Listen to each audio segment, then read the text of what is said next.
Hi, folks. You are watching and listening to a very special edition of Open Bar. I'm Mike Morales here in soggy Southern California.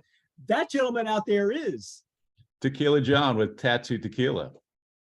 John. That's John Atanasio, correct? Yeah, John Atanasio. I go by Tequila John. Just my Tequila. last name's a little difficult for most people to remember. So Not anymore. There's a tequila named after you, pal. yes, that's true. That's true. For those of you who don't know who John is, John has an enduring brand that myself and Rick, who had done the tastings of Tattoo Tequila. Some of you may have seen this. It's been around for this brand, John.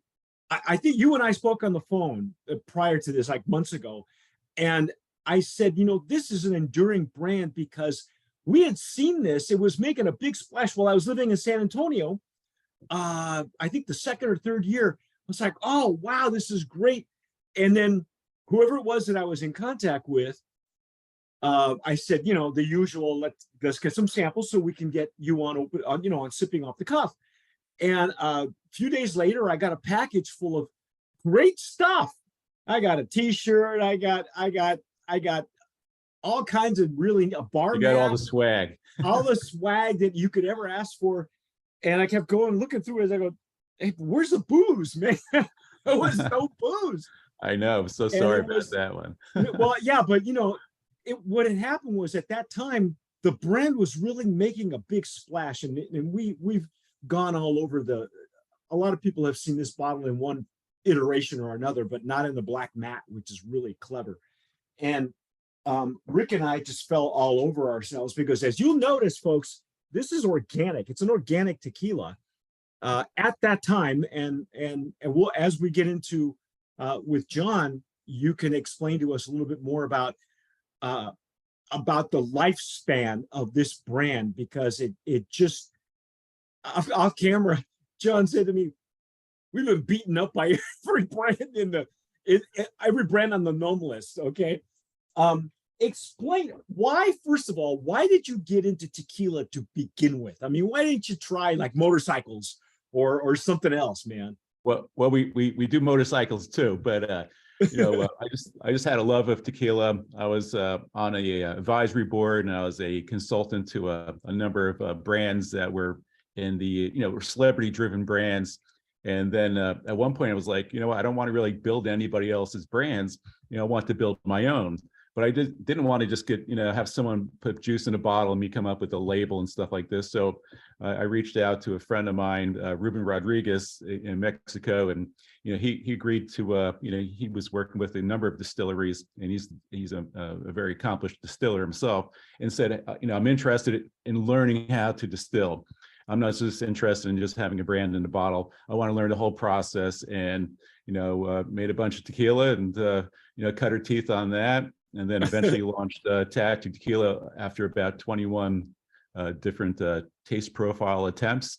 And then we finally got it right. But we were hard and fast on wanting to do an organic tequila, and we want to do a craft brand. And what we really did beyond anything else is what I want to do different from everybody else was approach fermentation differently in terms of what type of yeast we use and how we sourced it and things along those lines. So, we are one of the first, true artisan crafted, craft brands. And we want to stay on the organic side. We just feel that organic agave, based on, farming practices globally, besides Mexico, of course, with, Blue Weber agave, we felt that organic agave was the play. We felt the taste profile was better. And I felt, better ingredients going in, will hopefully equate to a better product on the outcome. How old were your plants that you started with? And I guess I should tell folks, if for those of you who are a little bit more nerdy and know the agave growing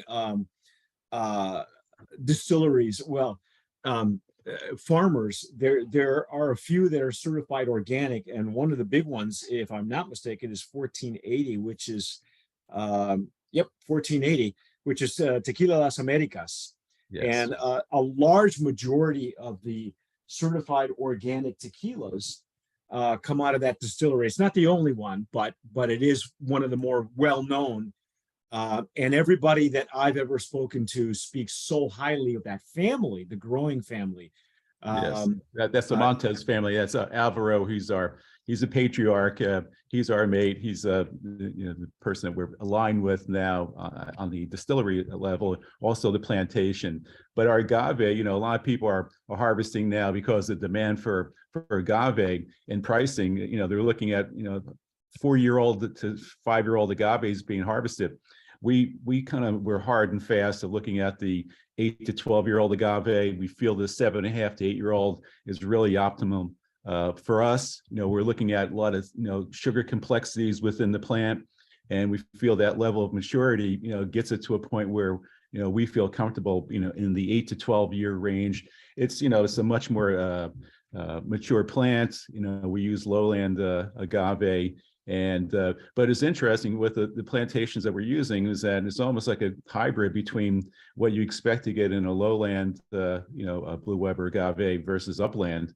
Upland tends to be a little larger, a little bit higher sugar density. And what we found is a little bit of a hybrid where the complexities and the earthiness and the citrusy type of notes that you get off of the lowland, we pick up not only that, but we pick up the complexity and the density of sugars and the more of the the agave, organic taste that you pull off of the upland. So it's a little bit of a, it's a fantastic plantation that we work with.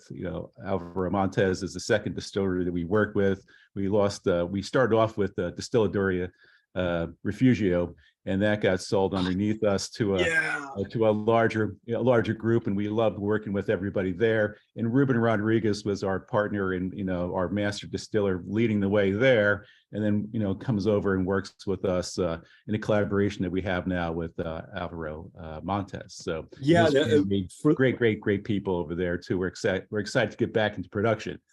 well, you mentioned Refugio. If I'm not mistaken, that distillery used to make a tequila that we loved, and you're right. I remember the story that it was for some reason sold to somebody else, and there are kind of a small circle of these tequilas that came out of that area at that time, because your brand isn't. I know it's like when did you start the brand? Because what happens it's like a new brand that's 11 years old, right? Basically. It's an 11-year-old startup. I mean, it fits and starts and fits and starts, but none of this stuff was any of your fault. It was one thing after another, and then when I contacted John, it was like the most recent time was like in 2020, the middle of COVID, right? I moved back to LA in that time, and it was like ground zero for COVID again, right? And you tell everybody the kind of stuff that the hurdles that you've had to overcome just to maintain, the brand out in the awareness of people, because this is a beloved brand. There were people that were coming to me, throughout the years going, whatever happened to Tattoo? I go, I don't know, man. I have no idea. I love the stuff, I heard a lot of great things about it, but everybody kept coming to me going, I love that stuff, and it was organic. And I go, I know, I've always wanted to try it, never got. And I always told the story how I got all the swag, but I didn't get I know it's so crazy story there. Yeah. But first of all, we appreciate all your support. But we started off, we launched the brand as the official tequila of the 75th Sturgis Motorcycle Rally.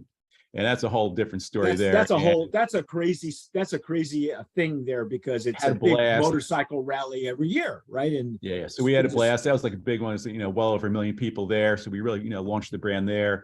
We showed at WSWA. We won gold medal there right from the go. So we got distribution from Southern and Republic and all a lot of big companies, and we did very, very well with them starting out. And what happened was that I guess we did too well starting out, and then all of a sudden our brands became a little bit less available, and we kind of got buried there amongst the bigger brands. But what happened was essentially we lost our first distillery just when we were getting all kind of critical acclaim. We're getting really high ratings. Other publications were rating our Blanco at 94 points, or Reposado at 94 points. And everything was going great. We started selling in a very, very big way. We had a smaller, more boutique distributors starting to bring us on. It's very, very difficult to get distribution. If anybody's thinking about starting a brand, well, there's a lot to it, and getting distribution is very, very key. And then having the right amount of capital to push a brand and to do marketing, things like that, to build it, on premise and off premise. There's different costs associated with that and different things that you need to do. But we had a really spectacular launch, a lot of critical acclaim, and then distribution came our way, and we were doing very, very well and selling through, and everything was great. And then we lost our distillery, got sold from underneath us to a big competitor, very large, long-standing company, very, very nice brand. So we had a shop for another, tequila house, and then what happened was we had to get all new bottles made because we had a label change. So that was a little bit of a setback. But just before the pandemic, we found what we felt was the right combination of distribution for us, where we were working with kind of smaller boutique type of crafts, focused distributors, and we relaunched. We got into the state of Ohio, started doing very, very well there with Heidelberg, and then Vintage Imports brought us in Jersey, PA, and then Delaware. And we became the #1 brand within their portfolio, outdistancing, no disrespect to anybody else, by more than double the next craft spirit brand they had on hand. And people just went wild.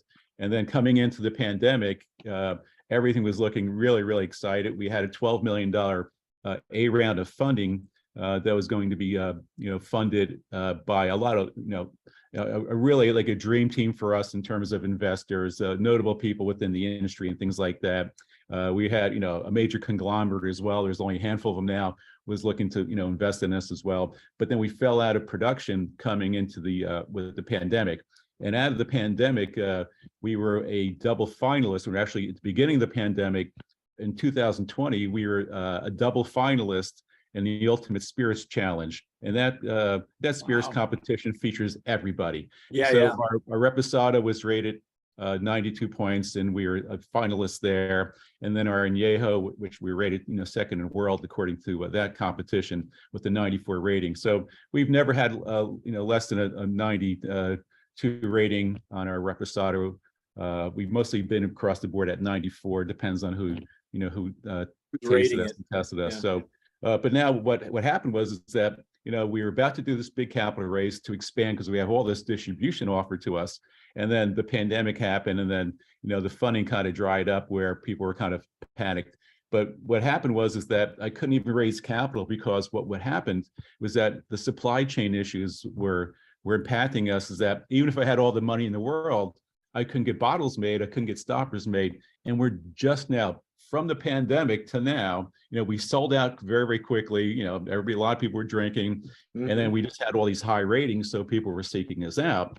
So we were very successful for our distributors, but then we couldn't replenish the supply because of the supply chain issues for packaging that were just now. I mean, just the other day we were able to get back into the production queue, if you will, for our stoppers, and we've been waiting on pricing since November.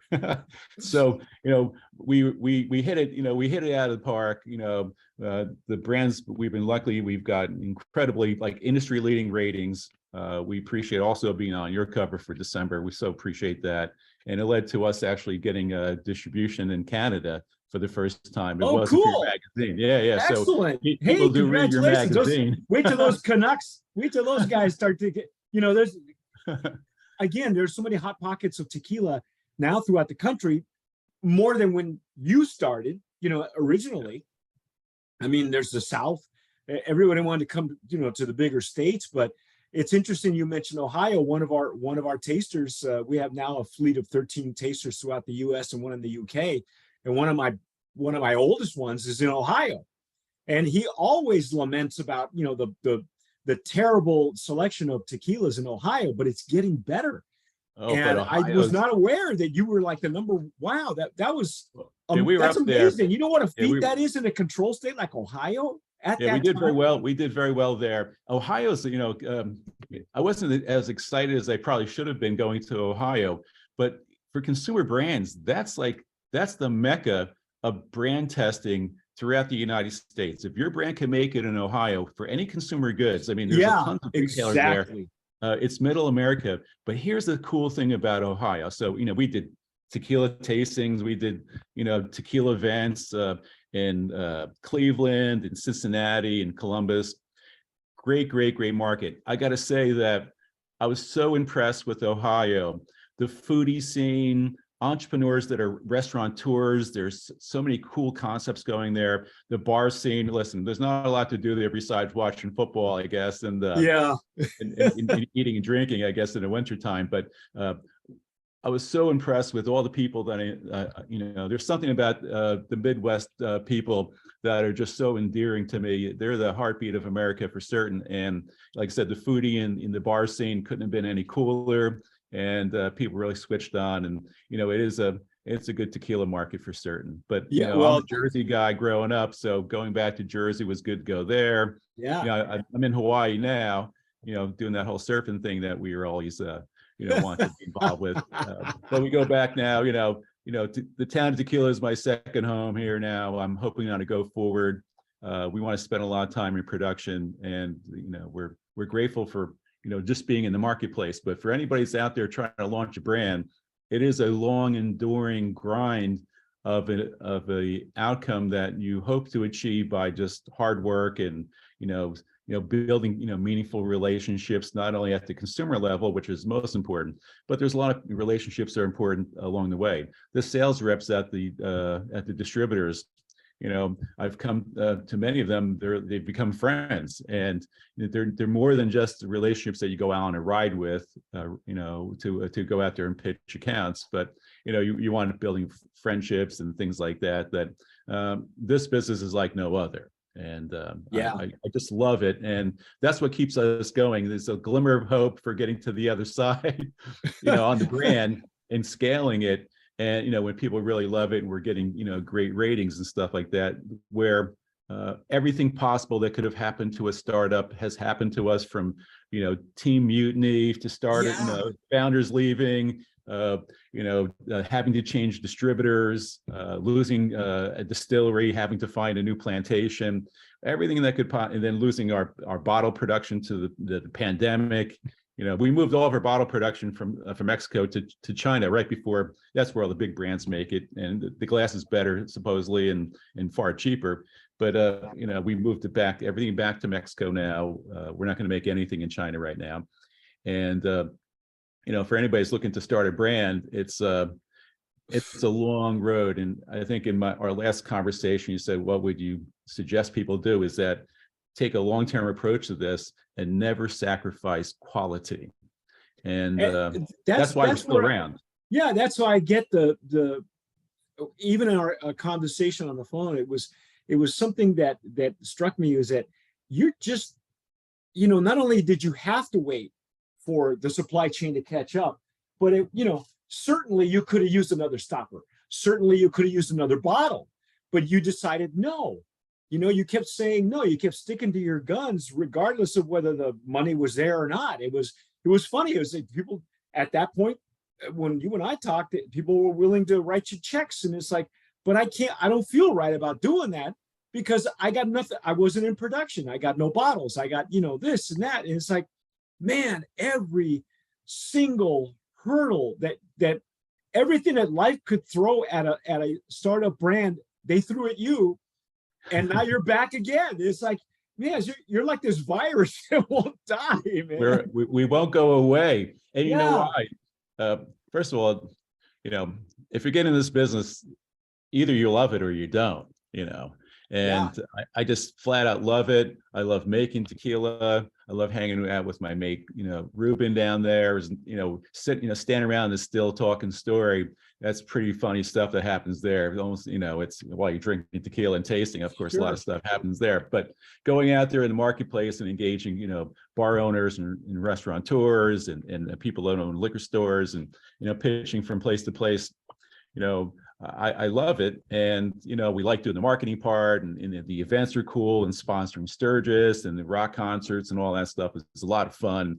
And then, we hooked up with Harley Davidson, where we launched a $50,000 margarita. Yeah, where we launched it with at Sammy Hagar's place in Vegas, the Cabo Wabo. But basically, you got a blood orange margarita, then you got a custom Harley Davidson out on a upsell for the $50,000 margarita, customized by the guys from Counts Customs, counting cars. So, a lot of fun things we did with the brand. And, like anything else, we felt we had a winner. We didn't want to mess with the bottle because we felt it was a winner.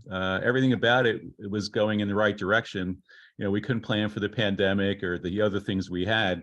And sometimes you just have to wait for your time to come. And, it's hard to be patient when things aren't going well.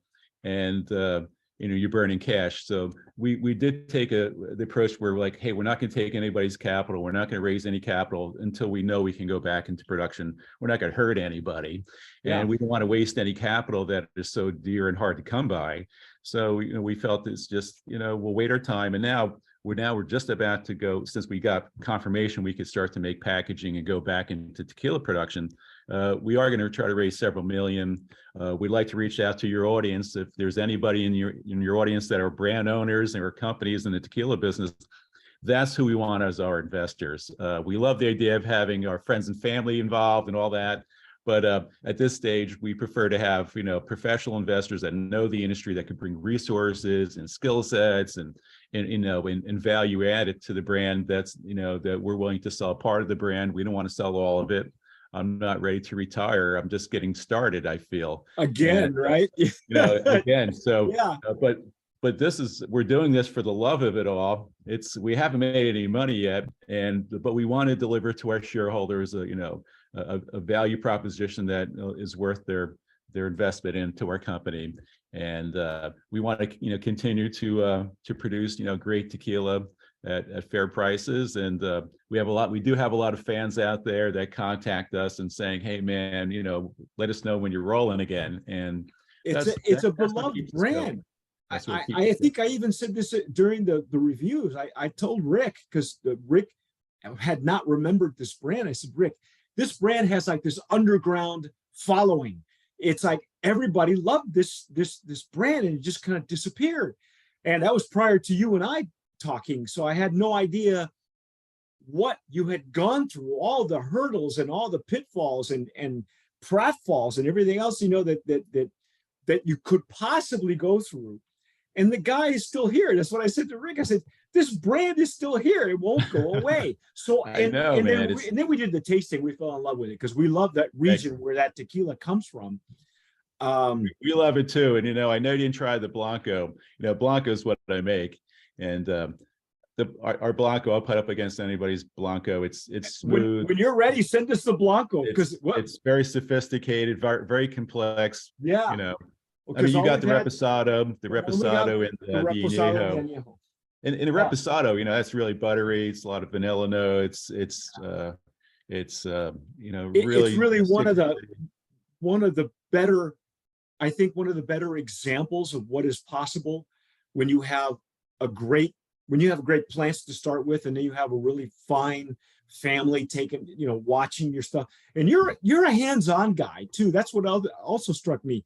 You're not, like you said, you're not letting anybody just slap a label. It wasn't like they presented you with all these different, flavor profiles. You said, I want that one. You went in there and got your hands dirty. Did you even go in there and harvest some plants? Oh yeah, no, we've done harvest. We did, for the first couple of productions, we did everything, and Ruben Rodriguez, who taught me everything I know about making tequila. He's like, John, you don't have to do this. And I've done everything from whacking the agave in half before they go into the ovens and all that, and gone into the plantation and harvested a little bit. I feel it's important to show your mettle as a man, and to let the rest of the workers and the humidors and the team that you have, let them know that, hey, I'm just not some gringo coming down here and trying to, kind of taking advantage of a marketplace, whatever. I'm like, hey, I'm there for the long haul. I felt it was important to actually, roll up the sleeves and work alongside everybody, and then, really learn how to make tequila for real. There's not too many Americans that have brands. And, I'll just like to say this, that if there's anybody, watching out there will watch this podcast that are brand owners, I think it's important to say, hey, you know what? We're not celebrities. We're like real people, we're artisans, I believe, making real tequila. And it's not it's not a celebrity brand, it's a people brand. It's, we're making it. It takes a lot of people, at the plantation level and at the distillery level to put juice in a bottle. And they're hardworking individuals. And, we have like a blue collar mentality, we're not silver spoon type guys at all. We're just, we're just trying to hold on here to make it to the next level. But, making a commitment to prove I had to prove myself. I felt to everybody down there that I just wasn't some guy just trying to take advantage of the situation, that I was willing to go side by side, work side by side with everybody through every single part of the process. First of all, you never know what it's like to walk in someone else's shoes until you do, And I felt that, I need to know every part of the business. I needed to know all the nuances of what the humidors do at the plantation level, how we processing, how we cooking, we use, clay ovens and how are they, packed and then, how do we, press out the, press the juice, and then how do we ferment. But our approach to fermentation, I think, is a real game changer. Yeah, tell me about that. Explain that to me, because I know you mentioned it earlier, but we never got into the depth of it. So yeah, we analyzed a lot of brands, and a lot of folks in the Jalisco make their own and cultivate their own yeast, right? Right. But right. actually, where we were with Refugio, there was so much matter in the air, organic matter in the air. We could have atmospherically fermented. I mean, that we could open up. We could have opened up the open tanks. Air. And, open air fermentation. And it would eventually, ferment it. But you can never have you can never have predictability from batch to batch. It's all, you're counting on everything that happens in nature. So you couldn't really have a stable product. But I like that notion that was possible. But what we looked at is that a lot of people want to be in the craft movement, but craft is about better ingredients and upping the ante as far as how you process anything. And I looked at fermentation, where a lot of brands were using what I felt, in my opinion, lesser quality ingredients when it came to fermentation. I'm not saying that they were cheaping out on it, but there's better ways to approach the fermentation. So we actually sourced a high grade organic wine yeast that could have been used for not only wines, but also for champagne, with the strain going back many years. And it was Belgian origined. So we go from Jalisco to Europe in the search for yeast, and we're kind of like yeast nerds.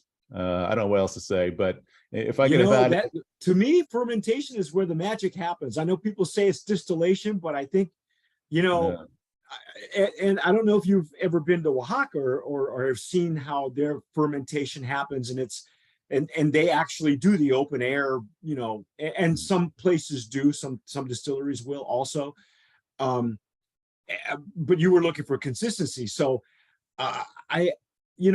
there's comes to a point where you've done everything you possibly could, and if it's open air, in a pine vat, you just let the universe or God or whatever microbe at every 1,000 feet do its thing, and so that's kind of where I would encourage the open air. But I also like what you did when you went back. You didn't just source an organic, whatever organic yeast. You had to know the strain, where it was coming from, the DNA, the family history of this strain. Oh, it's fascinating, really. Yeah. Well, yeah, because I know of other distilleries that produce their own proprietary yeast that comes from their own plants as well.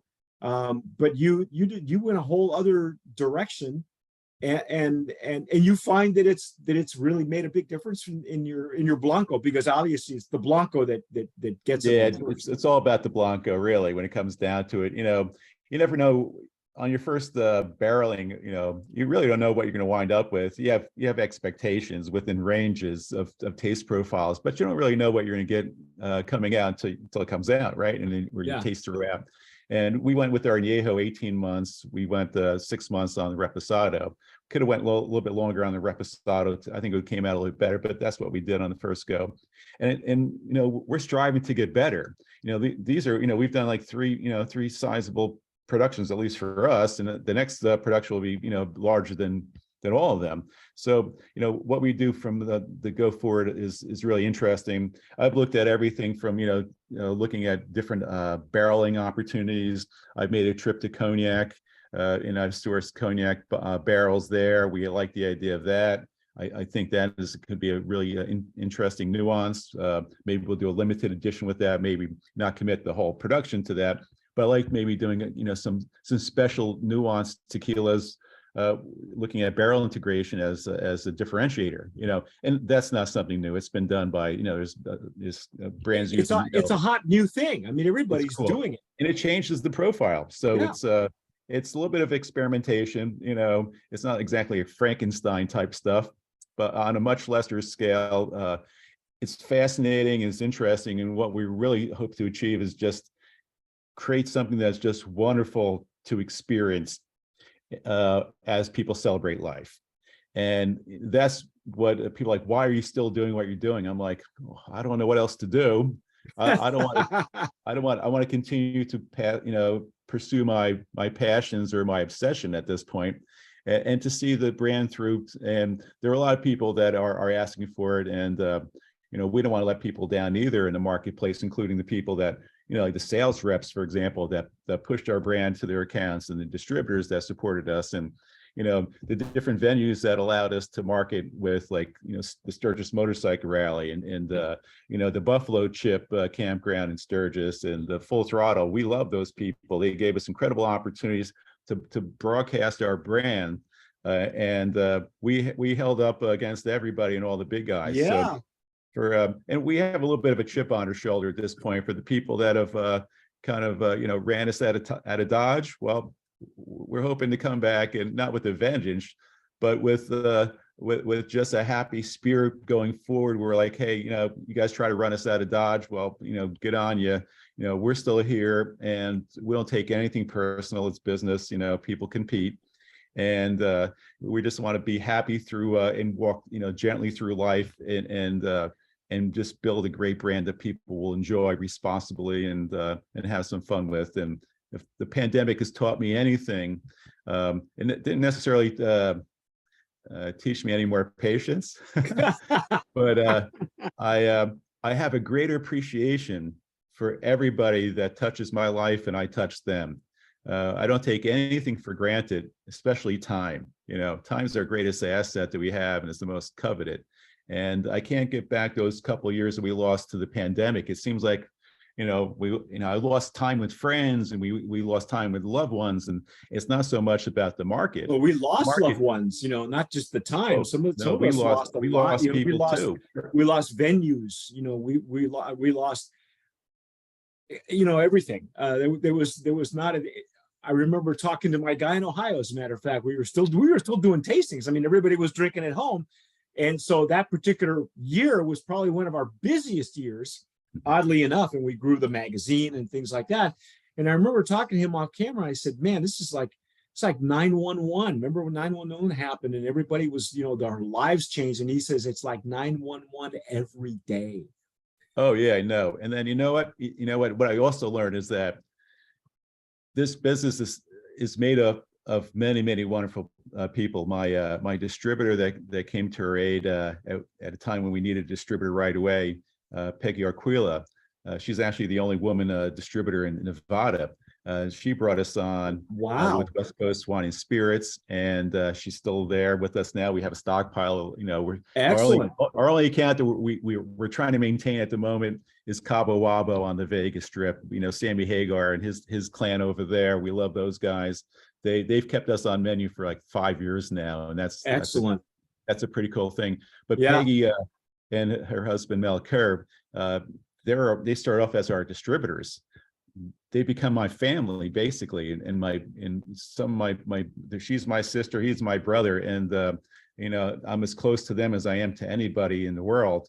And they basically at times when we were in Vegas, they're like, no, you're staying with us when we had some difficult times. Wow. And they said, no, you'll come and stay with us for a period of time until your business holds, gets back on track.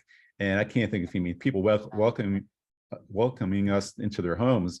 It was just so unbelievable. And then I had other, colleagues like one of my business managers, Lanny Hahn. We stayed with him and his wife when we were in Jersey. So when we went across the country, we weren't like living high on the hog. We were staying with friends. You were couch surfing. Well, not exactly, but close. People let us stay they're just trying to help us and support us. And I had such an outpouring of love and aloha throughout, before the pandemic, and then during, and then now after, where people just stepped up. And then, we have a guy by the name of Bill Mickle in PA that brought us on with Vintage, and Bill and those guys are super cool. And throughout the whole pandemic, they're like, hey man, when you're ready to come back, we're ready for you. So we've had some really incredible loyal friends, and I can't quit for them now. Well, you have so many people, you can't quit for other people that help you. Yeah. Why do you feel that is? Because this is really, see, this is the kind of nuts and bolts. That's why I love doing these interviews, because I knew that there was something special about this brand, not having even tasted it, just watching the splash that you got, the PR and the news reports and what was going on. And it's like, man, and then it would disappear and it came back, and I kept going, what is it about this brand? And I finally tasted it. And of course I knew it was organic. I knew where it was coming from. I knew what to expect, but it blew us away because it delivered more than what I had expected. And now that I know, where more of your backstory, where the original distillery started, which was one of my favorite distilleries, producing one of my favorite tequilas. It's no longer in production. They're great. Great.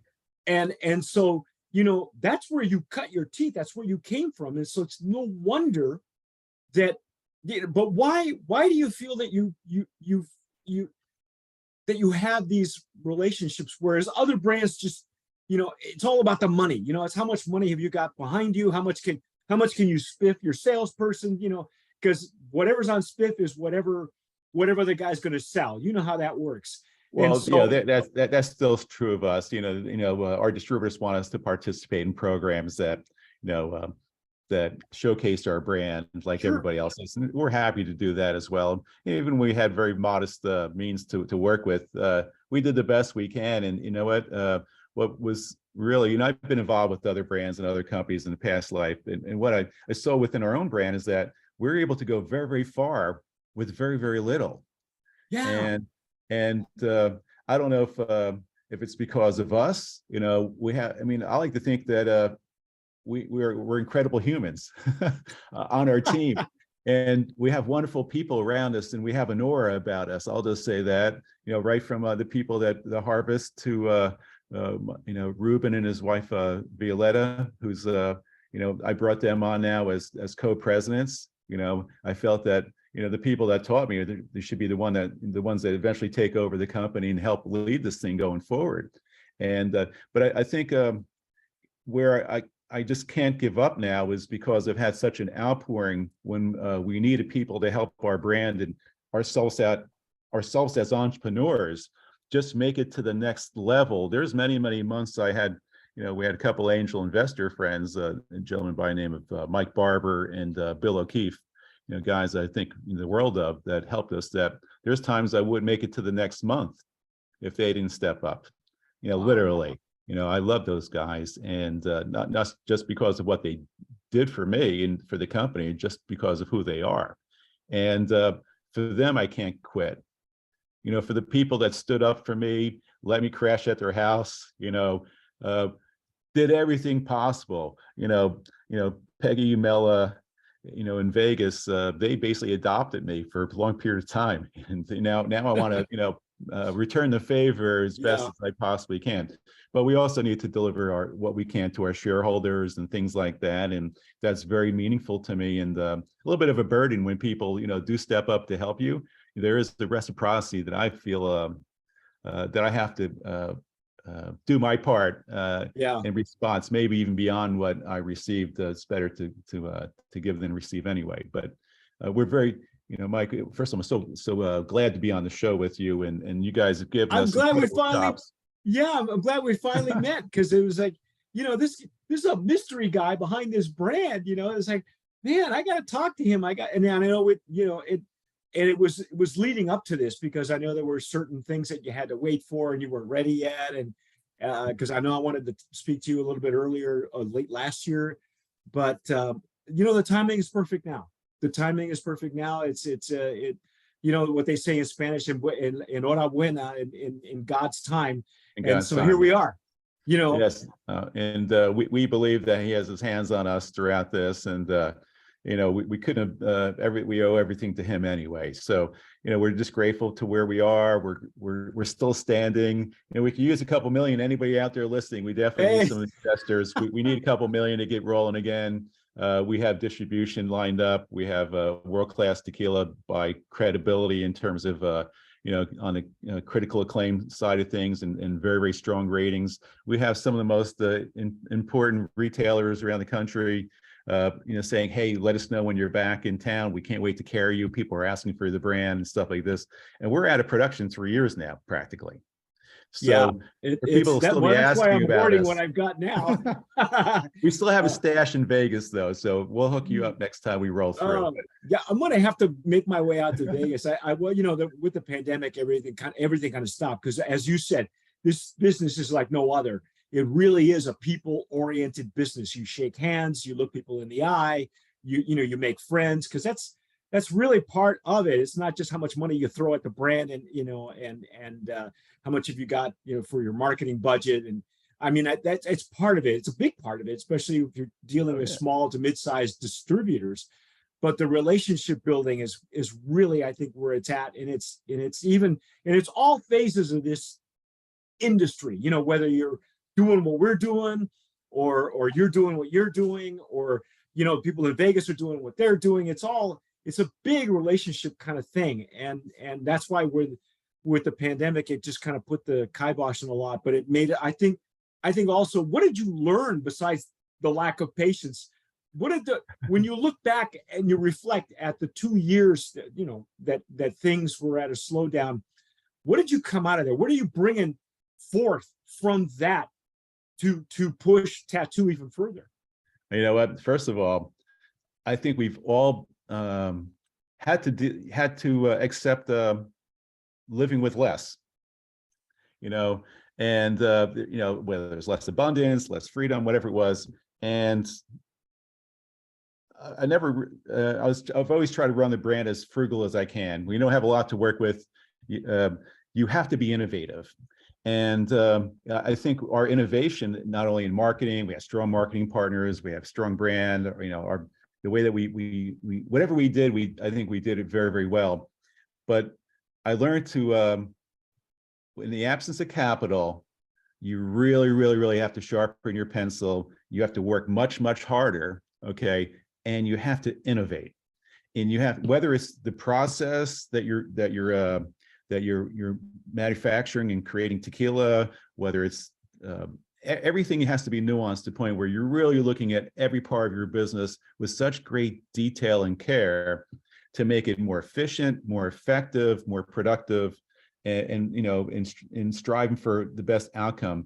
But I've learned to live with much less, and I don't really feel that I've missed out on anything because of it, whether it's on a personal level or on a professional level. What's really, really important is your relationships, your friends and family, the market that you treat people in such a great way. And if there's ever, I launched this brand at Mick Fleetwood's place on Front Street in Lahaina, Maui, called Fleetwood's on Front Street. And, although I split time now, mainland and in the islands, I live with aloha. And I take that to the town of Tequila, and I tell people, like, some people I meet that they never even know that there's a town called Tequila. Yeah. It's amazing. I've had people in the industry like, well, where do you make it? I'm like, we make it in Tequila. Like, where? I'm like, Tequila, Mexico. And people don't realize there's a place. Anybody who loves tequila, I would tell them, if I could just get off of go on a little bit of a tangent. If anybody's been to, like, wineries and been to Napa or Sonoma, and that's fantastic. Going from winery to winery and eating and drinking through, Napa is super cool.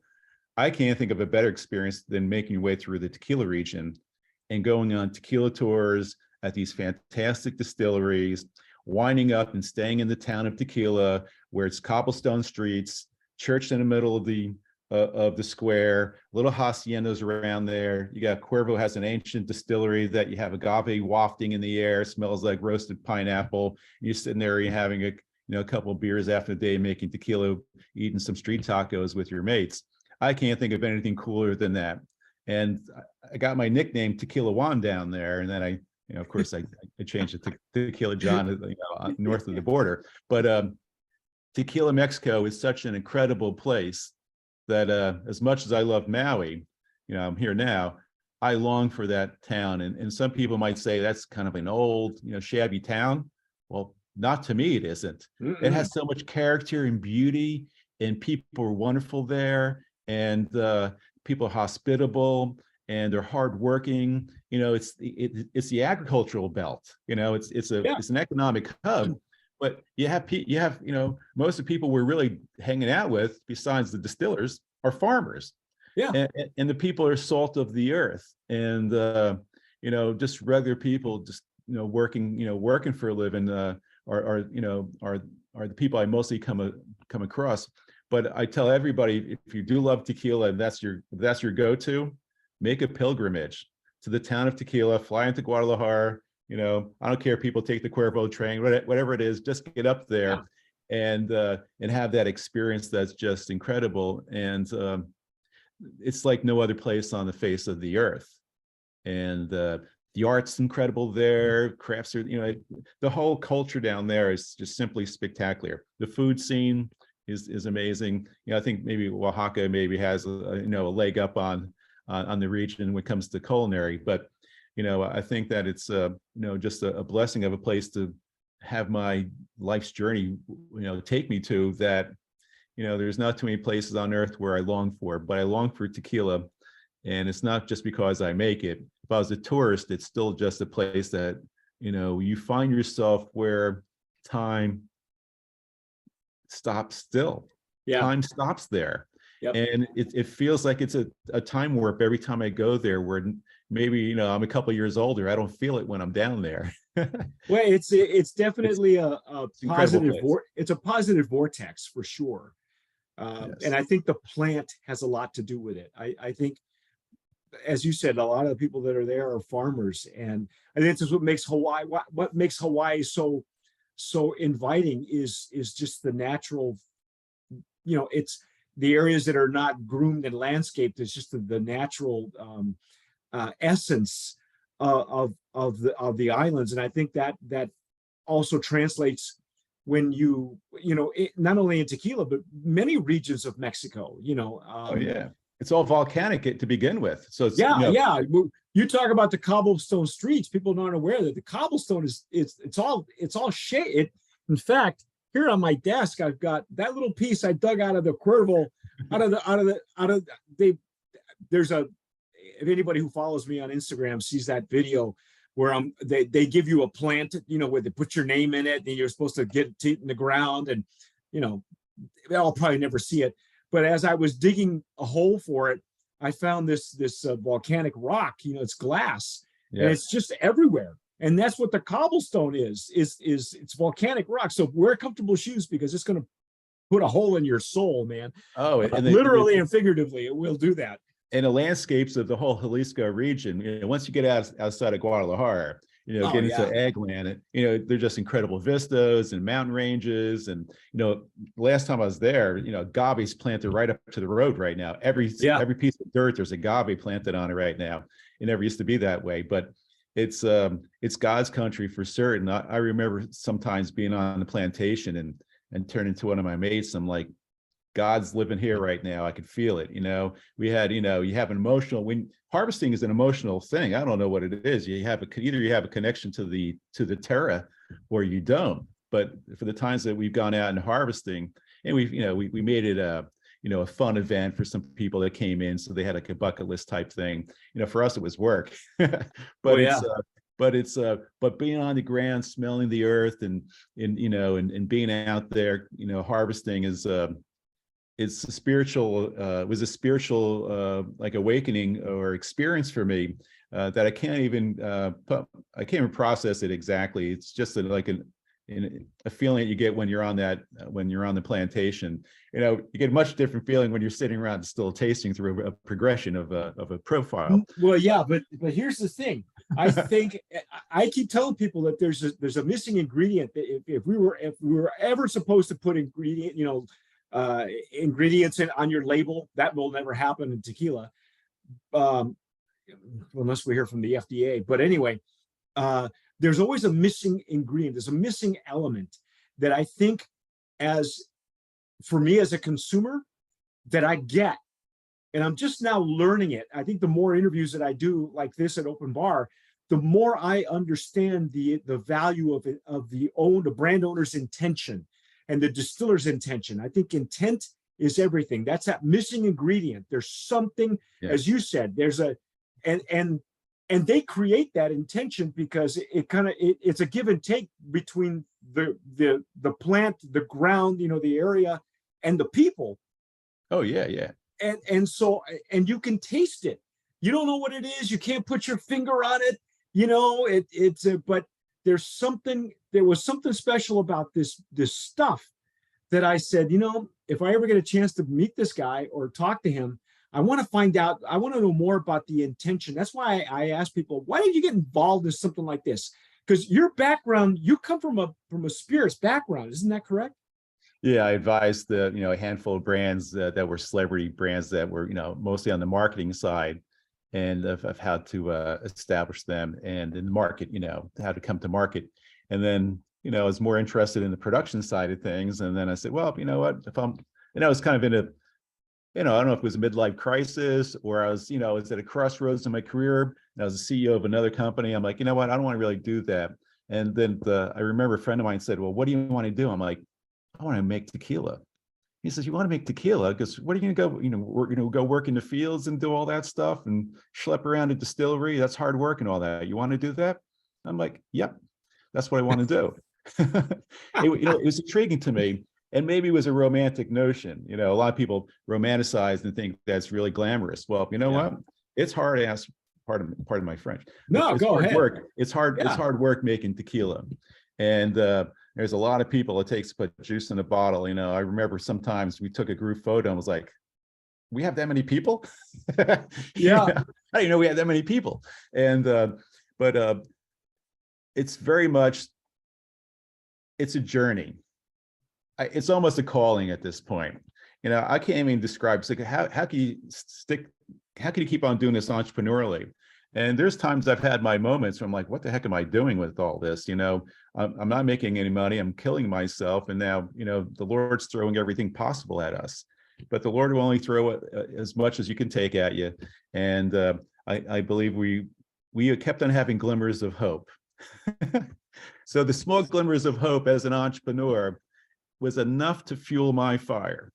And every single time when we're like, or we'd come out, we'd do a tasting, we'd sell out, or we tested with Costco. That's another story.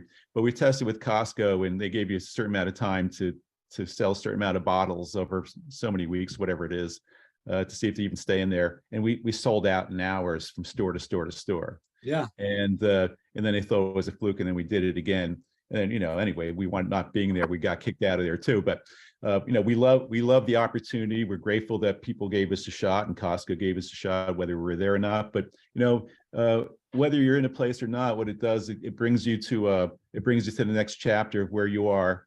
And I think that's really important. And we're just grateful for everybody that's giving us a shot at any rate. And whether we have high ratings going forward, like we have now, time will tell, but we're committed, Mike, to making better tequila than we're making now. If we're double finalists now, wow, I think we're just getting started on developing our brand in terms of the taste profile. I expect us to get better in terms of our making on our tequila making ability.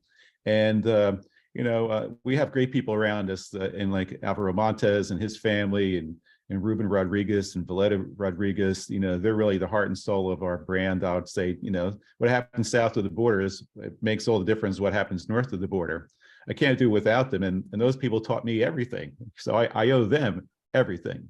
And it's my job to help get this thing to the next level. And gentlemen like yourself giving us a platform where people could hear our stories, so important to us, and so appreciate it. I can't tell you how much I'm grateful for a little bit of airtime with you. And I don't know what else to say. I want to thank you for coming on, because I know, with everything that has happened to you guys, to this brand, and to you, you and the people behind it personally. I mean, we're just talking about what happened to the brand.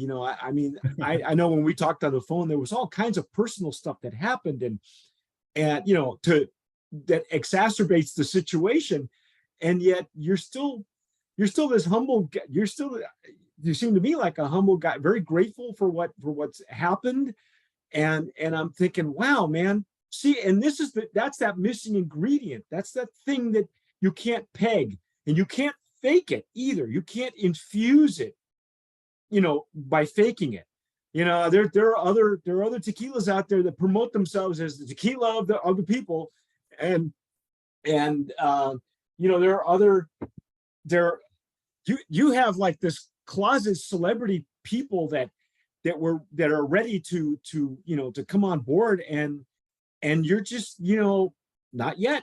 And it's like, I admire what you've done with this brand so far, because I tell you what, Well, thank you. the juice itself still, that old saying, you get it, once you get it past the lips, it does all the talking for you. Yeah. This is one of those examples where that happens. Even years down the road, you're going, man, this stuff was awesome. How come they don't bring it back? And now you're here. So what can our audience, what can we do to help get Tattoo up to where it needs to be, and then beyond? What do we do? What can we do? We need industry investors to listen. I'm not the guy that could take this thing to next level financially. That's just the truth. But to grow a brand into this level, I think we have $1 billion brand, and I need people to come in. I need industry partners that could bring in some capital right now and help us get to the next level. Sorry, I have somebody knocking on my door. That's okay. Sorry, it's all right. But it's okay. It was just FedEx there, but I'll get to them in a little bit. But it's anyway, we need capital, and we could use a couple more distributors. We have a number of distributors that want to come on, and they're very excited about us. I think we can go out to a number of states right from the go and be very, very effective. I believe that we'll be profitable very early. We just need to get rolling again. We've paid the hard dues so far. Yeah. We've done the heavy lifting up until this point. Not that is ending, but I think what we have ahead of us now is we have a clearer path to who we are as a brand. We're recognizable in the marketplace, and we are beloved. And I think that's a very, very hard thing for brands to grow to, where your brands are truly beloved and you have a little bit of a cult following. Yes. And people like your vibe. And I'll just say this is, and I'm not bragging on myself in this way, but the nicest compliment that I got in the business came through our distributors at Vintage Imports, where Bill Mickles said to me that there's a gentleman by the name of Paul, who I did a ride with in Delaware. He's a manager in Delaware for Vintage Imports. He said that, I guess, during their sales meeting with their own team, they said, when you meet this guy, Tequila John, he goes, I'm going to tell you this. This is Paul talking. He says, I've been doing this for 30 years. I've rode with a million different people. This guy was the best ride with I ever had in my career. We sold everybody. We had fun. The guy's legitimate. The brand's fantastic. And he goes, I just had a time of my life with this guy. And as it turns out that I have such a wonderful friendship with not only him, but everybody else, that I'm just so humbled by anybody even saying something about me that in that way, where I'm like, I don't know where I go with that, but now it just wants me to work even harder for, for Paul and everybody over there to kind of live up to what the expectations.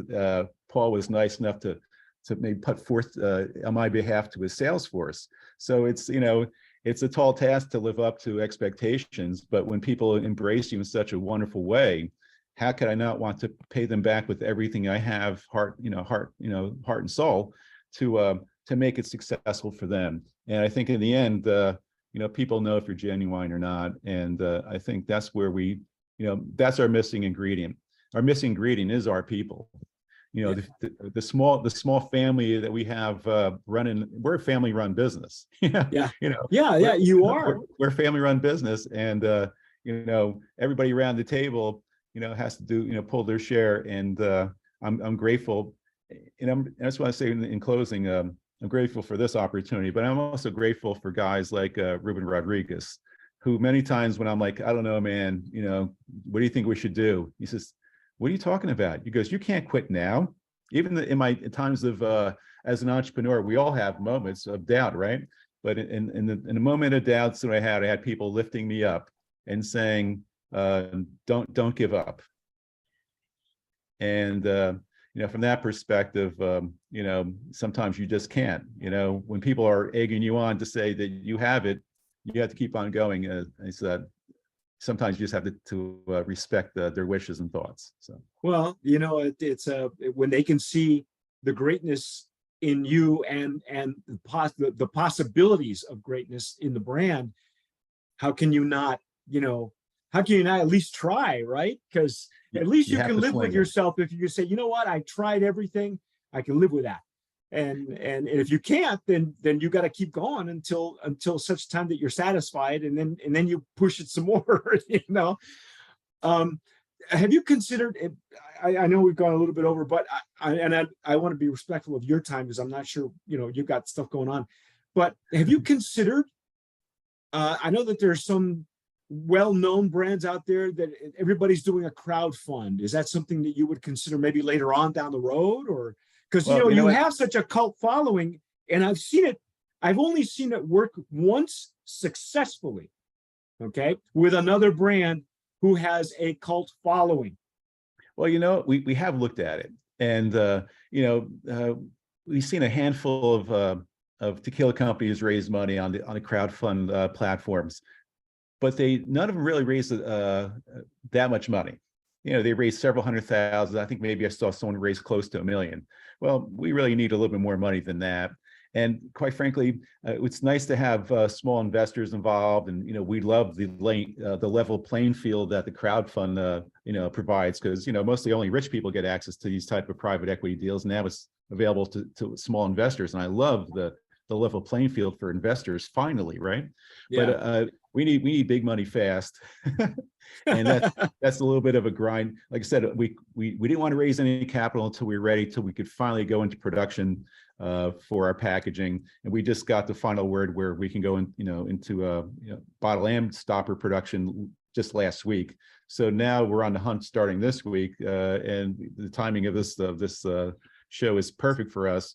We're looking for someone that could throw a couple million at us right away. We'll give them good valuation to move forward. We already have a lot of stuff that's in the hopper. We have a lot of marketing opportunities. I mean, we've been offered a NASCAR sponsorship, and we've already been vetted through Spire Motorsports. I think it's either the number 7 car or the 78 car. We're offered to sponsor that, at one point. So, I mean, to even get contacted by NASCAR, whether we do it or not, and going to Charlotte and checking out that opportunity for the company, that's pretty cool stuff. So yeah. I'm not sure if that's going to be something that we pursue, but we've talked to them, we've talked to Rock and Roll Hall of Fame, all kind of music in motorcycle venues. We have so many marketing opportunities and to push the brand that we built this established relationships with, and all the venues, or in case even with NASCAR, they're like, hey, when you're ready, man, let us know. We dig your brand. We like working with you. Let us know when it's a go, or if that's something that you'd like to pursue. And a lot of companies don't have those type of high profile opportunities to promote their brand, whether money aside won't even get you into these places. So we have some real cachet as a brand that we could align with some really powerful companies. We've aligned with Harley Davidson, we've aligned with Mont Blanc, we've done in-store tastings with luxury watches and things like that in Caesar's Forum shops in Vegas, where we support the St. Jude's Children's Research Hospital. For anybody that's out there that's thinking about investing in my company, here's where my equity is going to go. I'm not looking to turn around and get uber rich on this thing, but a big portion of my equity position is going to go to the St. Jude Children's Research Hospital. My goal is to turn my company into $1 billion brand, so I could help pay for a year of service to people in need through St. Jude's. It costs about $1 billion a year to run that hospital. So that's my driving force. What do you want to do with your money if you actually even get some? Do you ever think about that? If you hit the lottery, what will you do with it? I have lists of people I want to give money to. I don't think about myself. There's more power and grace in helping others than so my goal is that hopefully I'll become successful one day in this business, and that could change the lives of some other people that maybe I could do them well. Well, there you go, folks. I don't know what else to say. I think you've said it all, John. First of all, I want to thank you for your time, for coming on here on Open Bar with us.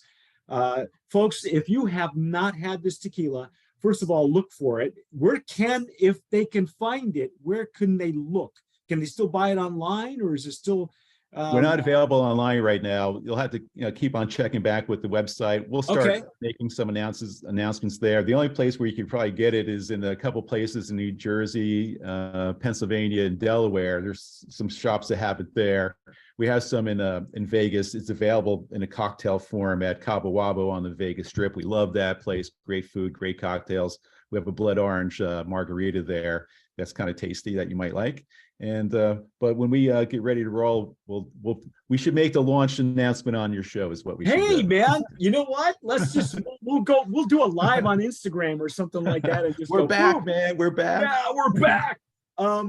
Okay, if we do run across an investor, somebody who's watching this right now, where can they contact you directly?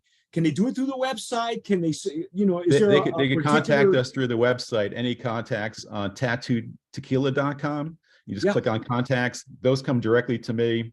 They can go right onto, again, tattootequila.com. And I'm happy to speak with them at any rate, and anybody that has any interest on any level, I'll get back to them, right away. And can't thank them enough for their generosity of their time and reaching out to us if they're interested. Hey, fabulous. You heard it here first, folks. That's John Atanasio, Tequila John. Yes, sir. With Tattoo Tequila. And I know we didn't even get into how you got the name and all, but we'll you know what we'll do, we'll save that for when I can get to Vegas or Hawaii or whatever, and we'll do something else. But this is really a sought after and a beloved brand. I said it before. If you haven't seen the review on our Sipping Off the Cuff, you can catch that on our YouTube channel. You can, if you download your podcast, you can also do that on all the platforms like Spotify. So they'll be able to listen to this and your dulcet tones across the airwaves.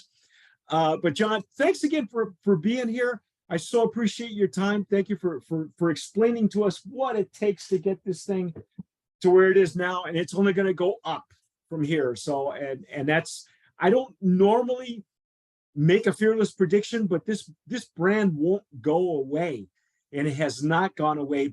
And there are Mexican brands that collectors look for that have kind of fits and starts like this, and classic brands. I can name one or two off the top of my head, but I'm not gonna. And this right there Tattoo falls right in with that brand that just, you wonder what happened to it, never went away.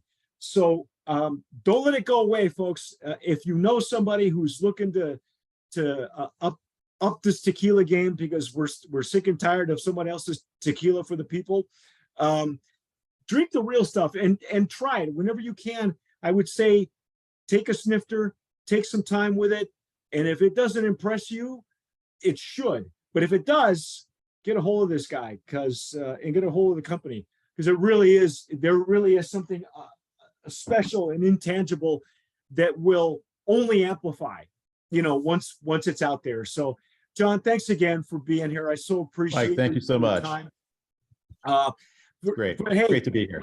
Yeah, and you know, to catch a wave, be careful though. I don't know what your weather's like in Hawaii right now, but it's bad here in Southern California. I know, but we're waiting for waves right now. It's whale season right now, so we're just we have humpback whales all over the place. So it's Well, you don't our want to, time of year. you don't want to bother them. No, right on, Anyway, Mike. thank you, sir. I appreciate the time. I'm gonna sign off here, folks. If you're listening to us on the podcast, please subscribe. If you're watching us on YouTube, show this to your investor friends, okay? Because I'm telling you, this is one of the better investments you can make. Because all the money, all the good money at the end is going to go for some great things for the future. So there you go. I'm Mike Morales here in Southern California. That's John Atanasio in Hawaii at Tequila John of Tattoo Tequila. Thanks again for watching and listening, and we'll catch you later. Right on. Thanks.